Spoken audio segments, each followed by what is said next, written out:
बी न्यूजमध्ये आपलं पुन्हा स्वागत। आता बातम्या पाहूया विस्तारानं। अखेर कोल्हापूरच्या क्रिकेट विश्वासाठी एक ऐतिहासिक निर्णय अंमलात येतोय।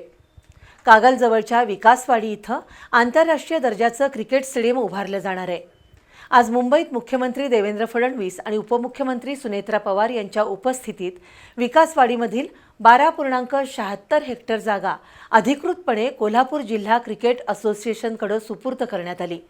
त्यामुळे लवकरच कोल्हापुरात आंतरराष्ट्रीय क्रिकेट स्टेडियम उभारण्याचा मार्ग मोकळा झाला। कोल्हापूर इथं आंतरराष्ट्रीय दर्जाचं क्रिकेट स्टेडियम उभारण्यासाठी आज मुंबईतील मंत्रालयात मुख्यमंत्री देवेंद्र फडणवीस आणि उपमुख्यमंत्री सुनेत्रा पवार यांच्या उपस्थितीत जिल्हा क्रिकेट असोसिएशन आणि क्रीडा विभाग यांच्यात सामंजस्य करार करण्यात आला। या सामंजस्य करारामुळे कोल्हापूरच्या खेळाडूंना जागतिक दर्जाच्या सुविधा उपलब्ध होणार आहेत।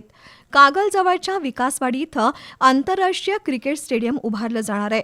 शिवाय मल्टी स्पोर्ट्स हब म्हणून विकसित होणाऱ्या या केंद्रात बॉक्सिंग, जुदो, आर्चरी, कुस्ती, जलतरण, टेबल टेनिस, फेन्सिंग अशा खेळांसाठी अत्याधुनिक सुविधा निर्माण होतील। शिवाय क्रिकेट म्युझियम उभारण्यात येणार असून स्थानिक रोजगाराच्या नव्या संधी उपलब्ध होणार आहेत। त्यासाठी विकासवाडी इथं 12.76 हेक्टर म्हणजेच 31.90 एकर जागा कोल्हापूर जिल्हा क्रिकेट असोसिएशन यांच्याकडे अधिकृतरित्या हस्तांतरित करण्यात आली आहे। कोल्हापूर जिल्हा क्रिकेट असोसिएशनचे अध्यक्ष छत्रपती संभाजीराजे आणि क्रीडा आणि युवक सेवा उपसंचालक सुहास पाटील यांनी भाडेपट्टा करारनामा हस्तांतरणावर स्वाक्षरी केली। सुमारे 35,000 प्रेक्षक क्षमतेचं आंतरराष्ट्रीय दर्जाचं क्रिकेट स्टेडियम उभारण्यात येईल। शिवाय वाहनतळ, अंतर्गत रस्ते, ड्रेनेज व्यवस्था, सौर ऊर्जा प्रकल्प आणि अत्याधुनिक सुरक्षा व्यवस्था उभारण्यात येईल। या प्रकल्पामुळे कोल्हापूरच्या क्रीडा परंपरेला नवी दिशा मिळेल आणि खेळाडूंना आधुनिक प्रशिक्षण सुविधा उपलब्ध होतील।